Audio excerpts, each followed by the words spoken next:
সোমবাৰে দিনৰ 1 বজাত অযোধ্যাৰ ৰাম মন্দিৰৰ প্ৰাণ প্ৰতিষ্ঠালৈ চিলাপথাৰত নামঘৰে ভাৰতীয় জনতা পাৰ্টীৰ আশীষ গ্ৰহণ।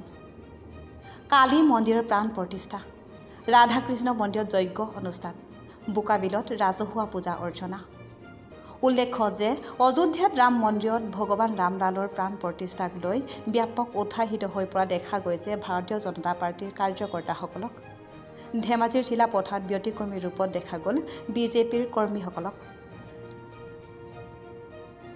ধেমাজি জিলাৰ বিভিন্ন অঞ্চলৰ গাঁৱে ভূঞে নামঘৰে দেখা গ'ল বিজেপিৰ কৰ্মীসকলৰ পূজা অৰ্চনাৰ লগতে আশীষ গ্ৰহণ কৰা। চিলাপথাৰ নগৰৰ মাজমজিয়াত সাধাৰণ জনসাধাৰণৰ সুবিধাৰ্থে ৰাম মন্দিৰৰ প্ৰতিষ্ঠাৰ পোনপটীয়া সম্প্ৰচাৰ দেখাৰ ব্যৱস্থা কৰে ধেমাজি জিলা বিজেপিৰ বিষয়ববীয়াসকলে। সমান্তৰালভাৱে চিলাপথাৰ ৰাধাকৃষ্ণ মন্দিৰত চলিছে দিনজোৰা কাৰ্যসূচীৰে যজ্ঞ অনুষ্ঠান।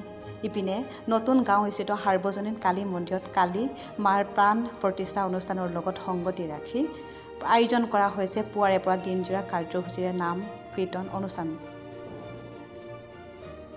বনবাস 14 বছৰ বনবাস কাটি অযোধ্যালৈ ঘূৰি আহিছিল।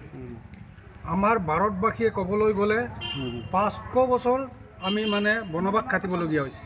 যি ৰামচন্দ্ৰক আমি পুনৰ অযোধ্যালৈ ঘূৰাই আনিব পৰা হৈছে। গতিকে এইটোৰে আনন্দ উল্লাস আমি চবৰে ফূৰ্তি ফাৰ্তা কৰি আছোঁ। গতিকে এইটোৱে এতিয়াকৈ চাবৰ বাবে আমি এইটো ব্যৱস্থা কৰা আছে চিলাপথাৰ টাউন মাজমজিয়াত। গতিকে এইখিনি কৰিবৰ কাৰণে আমি বিশেষ বেছি কৰিব পৰা নাই, 3খনমান আমি অন্তত কৰিছোঁ। আজি যিহেতু কীৰ্তনটো চলিব, ধৰক আমাৰ 4টা পাৰ্টি আমি মাতিছোঁ, তো এইটো দিনবৰ আগত চলিব এইটো, আৰু গধূলি আমি প্ৰস্তাৱটো দিম দিনবৰ। সেইটো কাৰণে ধৰক সকলো ৰাইজক আমি আহ্বান জনাইছোঁ যেন সকলো আহিব লাগে, প্ৰস্তাৱটো ল'ব লাগে ইয়াত। আৰু আমাৰ কাৰ্যসূচী চলি থাকিব, আৰু কেইজনমান পাৰ্টি আহিবলৈ বাকী আছে, আহিব তেখেতসকলেও। আজি ধৰক ৰাম মন্দিৰৰ প্ৰতিষ্ঠান আছিলে, লগতে আমিও আমাৰ মন্দিৰৰ কালী মন্দিৰটো প্ৰতিষ্ঠান কৰিছোঁ, মূৰ্তিৰ লগতে উদ্দেশ্য কীৰ্তনটো ৰাখিছোঁ। এইটো চলি থাকিব। আৰু কেনেকৈ আপোনাৰ ৰাইজৰ সহযোগিতা কেনেকৈ? বহুত সৌভাগ্যৱান, যিহেতু আমাৰ ৰাম মন্দিৰৰ 500 বছৰ আমি অপেক্ষা কৰাৰ পাছত আমাৰ ৰাম জন্মভূমি মন্দিৰ উদ্বোধন কৰা হ'ব, তাৰ ৰামলালাৰ প্ৰাণ প্ৰতিষ্ঠা কৰা হ'ব।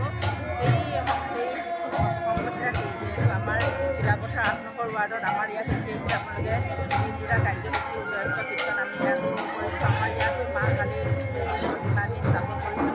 সেই সংগতি ৰাখি আমাৰ গোটেই ভক্তপ্ৰাণ ৰাইজ ইয়াত আছে। আৰু অসমবাসীক আমিও সৌভাগ্যৱান, অসমবাসীৰ হৈ গোটেই ভাৰতবাসীৰে ৰাম মন্দিৰৰ ৰামলালাৰ প্ৰতিষ্ঠানত লাইভ টেলিকাষ্ট চাবলৈ অনুৰোধ জনাইছোঁ। চবেই আহিলে আৰু গধূলি আমি সকলোৱে নিজৰ ঘৰে গধূলিয়ে আকাশবাণী